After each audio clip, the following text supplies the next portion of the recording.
Hey, welcome to the Sweet Carolina Show here at Kinetic HiFi. I'm Colette Harrington, and if you're familiar with the show, you're probably wondering, what's going on with your voice, Colette? I had laryngitis over the holidays, singing too many Christmas carols. Here comes Santa Claus, here comes Santa Claus.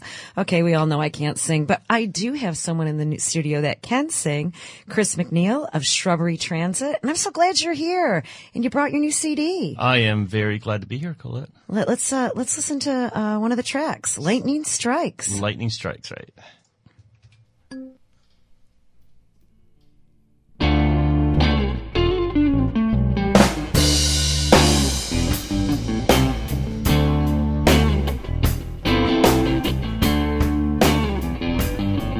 When lightning strikes near, shakes a picture off the wall.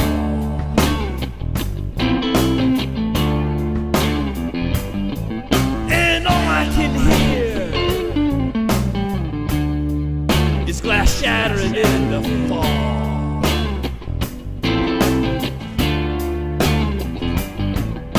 As the lights flicker out, the night's breaking down about it all.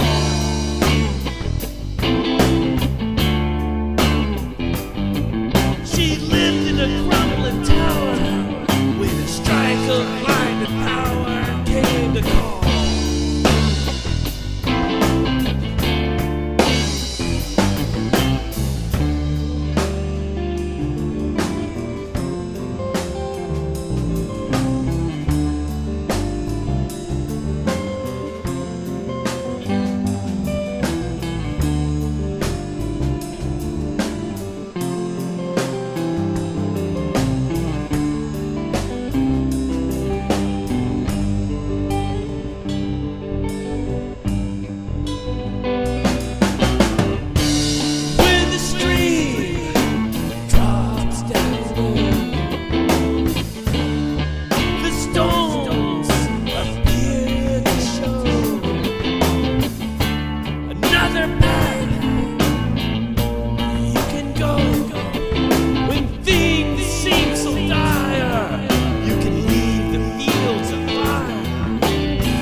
Hey, we're back. Oh, that was awesome. I love it. Lightning Strikes. Oh, thanks. What influenced that song? Just the sense of number of events that happened in my life that have to do with things seeming like destruction, but it's really transformation. And that's what lightning is. So just probably the symbology, the metaphor of lightning. When lightning strikes, it destroys something, but something grows in its place, and you have to just kind of pay attention to that process and not get too caught up in what was there. That's right. That's right. Now you used to be in a band, put Trudy on the Train. Yeah, put Trudy on the Train. And that's then, right. and now you started this band. Correct. And you're going to be playing next week at Henry's. Yeah, we'll be at Henry's on Friday the 7th, and then we're playing Smokey's Place in North Charleston on the 13th. And the next gig I can remember on the calendar is January 2nd at Allendale Green. We're playing which is a fun place to play. Now, you weren't singing, and you're singing now. Tell me about that. Well, I never thought I would sing, ever. I've been a guitar player for most of my life, since I was 17. And some weird thing just struck me where I felt like I needed to do it. And I just got lucky and found an absolutely fantastic vocal coach, and a girl named Mary Fishburne, who's made the biggest difference in the world. I never knew what vocalists went through. I thought, yeah, you can sing or you can't. And well, we all heard me do Here Comes Santa Claus. We know I can't. If you can't even hold Here Comes Santa Claus on key, you just can't sing. Well, it's a learned skill. That's what I used to think, too, is that either you can sing or you can't. But I realized how much of it's training, and training makes a difference. I mean, weren't you humming along when you were playing your guitar and writing those songs before? I was one of those weird musicians that if you asked me what the lyrics were to a song, I couldn't tell you because as a musician who played guitar, I listened so much to the instrumental part, so I never tuned to that part of the music until recently. Well, you're also doing something a little different with this band. You're calling in all aliens. Tell me about that. Well, you could say I'm calling in aliens, but the story may be a metaphor, it may not. All right. Let us hear it. Well, what happened in the origin of the name Shrubbery Transit is in the 1930s, a meteorite struck a nursery, a flower shop, basically. Right. And alien intelligence ended up possessing a shrubbery, some kind of life form that was carried in the meteor. And some gangsters ended up purchasing it for their estate and ended up being possessed and directed by the alien intelligence, who stole their souls and told them the only way to regain them was to play rock and roll in the future, and gave them access to a warp in the time-space continuum to play rock and roll in the here and now, and become in the future a band who thought they were just doing this as a joke in a way of marketing the band, and would think they're doing it that way, but maybe not. Now, so many bands have tried this before. What makes you think everybody does the meteorite alien gangster trick? In the nursery and all that whole story. Right, I know. It's been done over and over again. But, if something works, why not recycle it? That's right. How did you come up with that one? I love it. That's a question has a really long answer. Yeah, I'll bet. It has to do partly with a friend of mine, a girl named Stacy, who we're just having a conversation, and we have this joke sometimes where I say band name if something weird comes out, and she usually says, no, that's not a band name. And she was like, no, there's no way that can be a band name. I'm like, well, it's going to now. So it became a band name. There you go. I like that a lot. So tell me about the other members of the band and what you're trying to do here. Well, Scott Buchholz is the drummer, and he's an unbelievable drummer. And he is great for a trio like us, because we're a three-piece band. Okay. And he's a very powerful drummer. And so Genesis. Oh yeah, he's got strength, he's got power in it, and he's also got finesse, so he can step back when the song calls for it. So they're doing like some more mellow acoustic kind of stuff too, as well as a driving rock and roll sound. But he's great. Just met him, put out on Craigslist, and we auditioned like 5 different drummers before finding the right fit. That's just how it goes. And the bass player is Skylar Dorchak, who's 18 years old, and he's a rising star. He is extremely talented, and I know him because I used to be married to his mother. So he's my stepson. So I'm training new musicians. This is interesting. So really, you just married her for the son because you knew that he had potential talent. And you're going to put him in a band one day. Right, but I'm not telling her that. She'd freak. All right. Well, hopefully she's not listening now. No, I don't think she's listening. I think we're safe. Well, that's a really good combination. I mean, is it awkward for the 18-year-old kind of being out there in the whole bar scene, or is this going to be just a whole new experience for him? Or has he been playing with you before? He's played with me a lot in the past, but he is such a natural as a musician that he just flows right into the environment. Seems very, very, very comfortable with it. How long have you been playing? Since I was 17. So for a while. For a while, yes. There you go. Well, what's another favorite one of your songs on I would say your CD, but it's not a CD. It's just a demo reel at this point. Yeah, we just got so we're demo getting a CD, really right? great sneak peek at things. Yeah, this is a sneak peek. We've already got plenty of original material. It's just taken a while to produce it, and Scott just joined a band a month ago, so this lineup is relatively new. So as I was telling you earlier, I've got a recording studio at my house. And I'm coming over to play with that. It's a lot of fun. I think it would be. Let's make me a singer. We can do that. Maybe with this hoarse voice of mine, I can actually sing on key. I got whole backing band there. I got like 10 guitars, bass, drums, PA system. You're set. I'm ready. I'm ready to go. Okay, what are we going to play next? Well, we got another song with us called Shark's Umbrella. Shark's Umbrella. You got that up there, Boyd? All right, get ready to hear this. Shark's Umbrella. I like that name. Yeah, that's the story behind the name. All right, we'll talk about that after we listen to this song.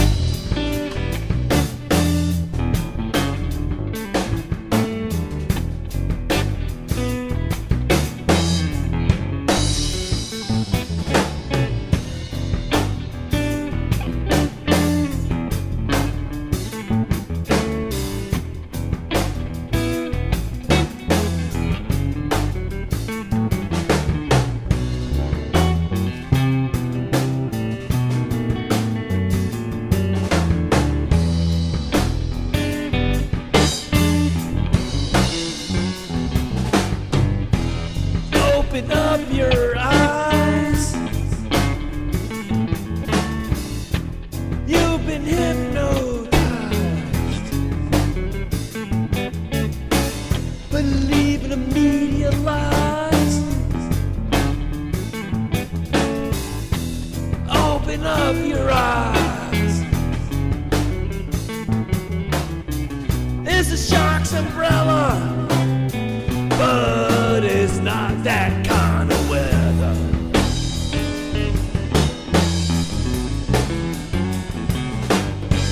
Just another tentacle, Gus, on the same slimy octopus. Don't know which one to trust. None of them's looking out for us.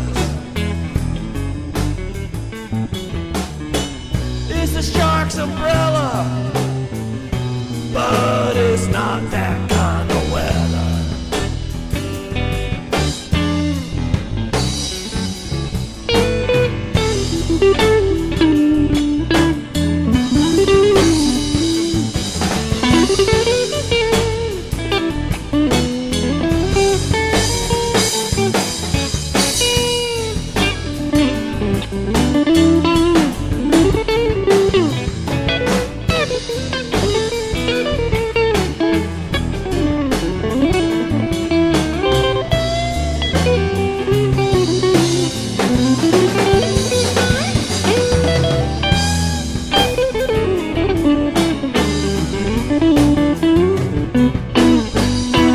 Open up your mind.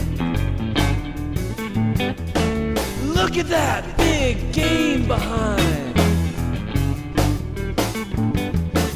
Don't just be a piece on the board. Just gotta pull that TV cord. It's a shark's umbrella, but it's not that kind of weather.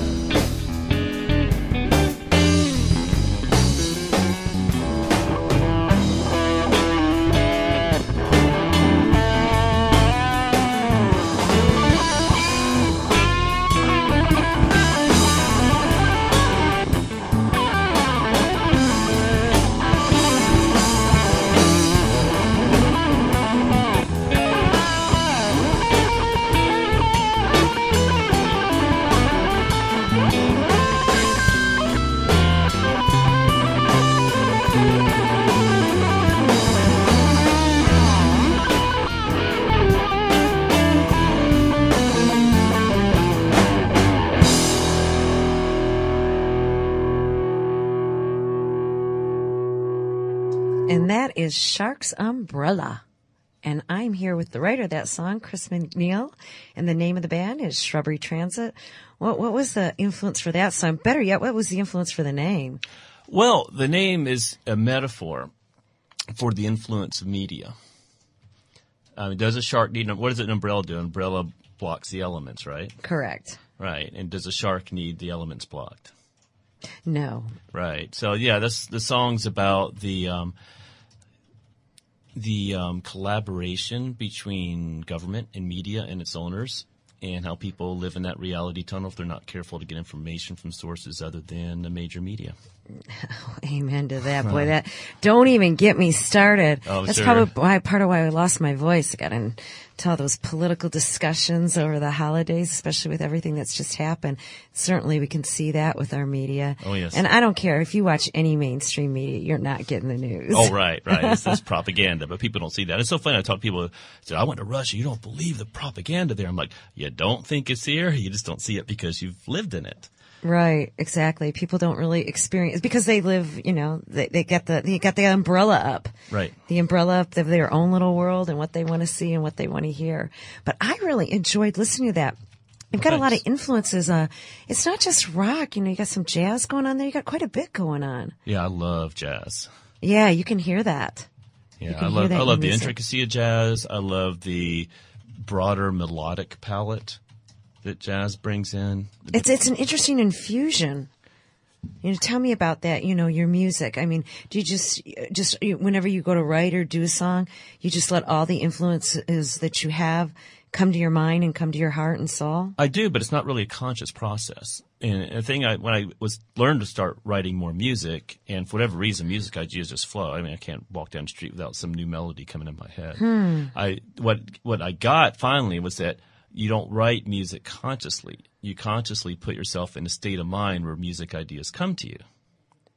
No, I think that that's really true. I mean, I've interviewed a lot of writers, being a writer myself. Maybe you start out and you sort of have an idea, and especially when you're writing, you might have an idea of exactly where the story is going to go, and then it just takes on a life of its own. It does. The songs build themselves, really. And it's almost, when you hear someone else play it or when you do it, it's almost as if you didn't even write it. It's like it's something outside of yourself. Yeah, it's like a channeling process almost, where something else is coming through you, so to speak. But I find that if I try too hard to write a song, nothing comes to me. Nothing. I get writer's block. But if I step back and look at it from a distance, like it's a sculpture or something forming itself, revolving, then the next step just automatically springs up, and I'm not expecting it to.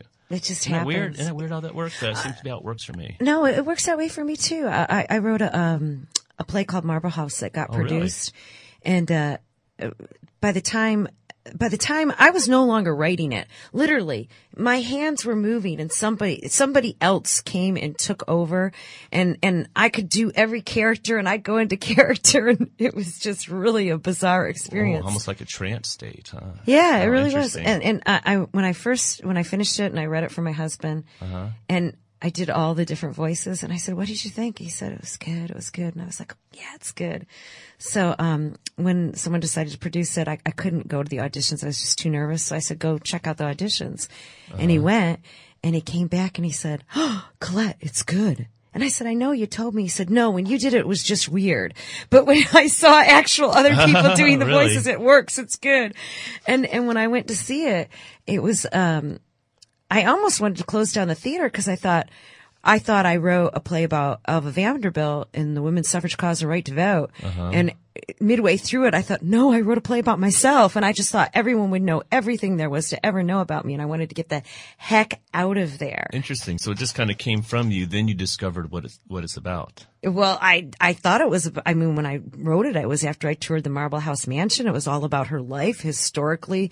I took some liberties, but it was pretty correct and on the money, but that was not what I was writing about. How interesting. Do you ever experience that? Have you ever watched somebody else perform your songs?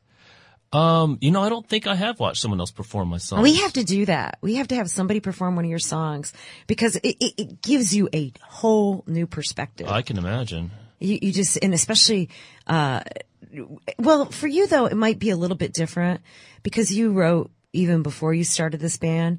And so even though you were playing in the band, you could see somebody else performing and singing the song.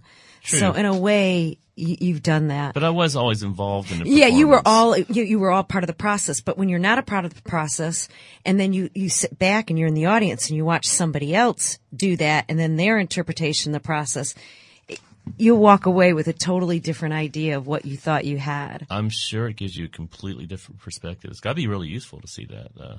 Yeah, it's really useful if you feel like, offing yourself. Well, Don't go drinking that night. No, I'm Right, just kidding. We don't Give do me that that around bad here. We don't do that around here. Let's listen to another track. Do we got anyone on the chat line there, Boyd? We have Before we do that. Girl, Sky D, Michael dropped in.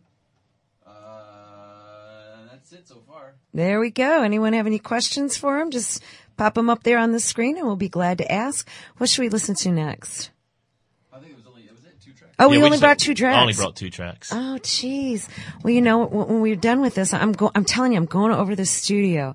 I'm going to do a song. I'm going to do a song. You should. So when you've now, become a singer, what is that like for you? And what do you think that's going to be like for you when you first get up to perform? Is this going to be the first time when you're at Henry's performing as a group? I have performed recently. We played at Arts last week. Oh, And, did you? Yeah, and that was the first live performance as a vocalist. And now that's what I want to done know. for What an was audience. that? What was that like? Were you nervous? Not really, actually, because I don't have a problem being in front of a crowd. I've done public speaking forever and things like that. But I had a lot of support. A lot of good friends came, and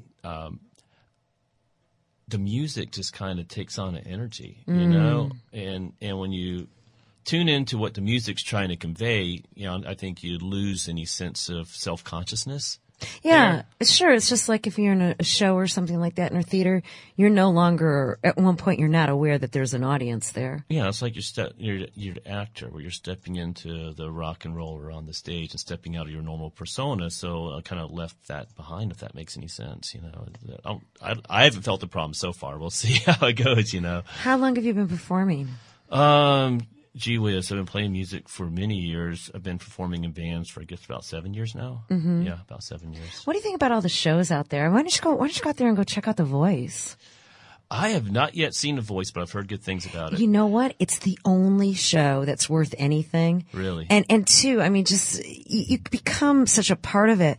And to see these, famous people actually mentor these people, it's really an amazing thing. I'm completely into it. In fact, Blake Shelton, if you are listening, call me. No, I'm just kidding. My husband looks just like him. That's why I say that. I say that in case my husband's listening. Oh, there you go. But yeah, I mean, it's really cool. You should really check it out. Did you know, some of the people that, what was the name of that girl that was on American Idol? Who Elise from Charleston? Yeah. Yeah, Elise Testone. Yeah, she's very talented. I know Elise, and she's a great person, too. really? Yeah. So you've known her in the music circuit for a while. Yeah, I've known her. We talked to her about being put to on the train, but she was too busy at that time, so Whitney ended up joining the band instead. But Elise is a really talented vocalist, and it's really good to see her get the recognition. Yeah, she is. And you know what? She's one of those person that's kind of has that voice that has that infusion sound of a lot of different eras, and she can Yes. do a lot of different things with it. Very skilled, very versatile. It's a great treat to hear her sing any chance I get. Have you done any teaching? Because she used to be a teacher. I have not taught in a while, but I've had guitar students in the past, and I've just taken on a couple because I have, a software business too that kind of takes up a lot of time, and I do web marketing thing for some companies, which is a great gig for a musician because it's my company and I can set my schedule around practice and things like that too. But I've thought about taking on a few students in the future just because I think the best way to master something at a higher level is to teach it. Yeah, and it's fun to give back. It is, absolutely. And especially if you see someone succeeding. Mm-hmm. It's exciting. And you're a part of that. But you've kind of been a part of it with your stepson. Yes, Skylar. Who's now in your band. He is, and he's doing great. It's blown my mind, some of the stuff he comes up with. I mean, I wrote a song called "The Day the Aluminum Rabbits Returned." I love that name. It's a long story about the name there too, of course. But he just took it as a fairly intricate chord progression, it's based on the jazz scale and stuff. And he took it and he came back with a bass line, just blew my mind. I'm like, how did you come up with that? Holy cow, it sounds great. Is everything you do original? Well, it will be mostly original. We'll always do a few covers, but right now it's about 50-50 just because you have to have 3 hours of material. Yeah, that's a long time. You're not going to have 3 hours of material. But we've got about half of that in originals. That's great. Well, you're going to be at Henry's. We'll be at Henry's on Friday. I'm going to go check that out. I can't wait. Can't wait to see you there. I'm so glad you came, Chris. Yeah, thank you. I appreciate it. Thank you. And thank you for tuning in to Kinetic Hi-Fi. I'm Colette Harrington, and you're listening to the Sweet Carolina Show. Sweet Carolina. Good time never seems so good.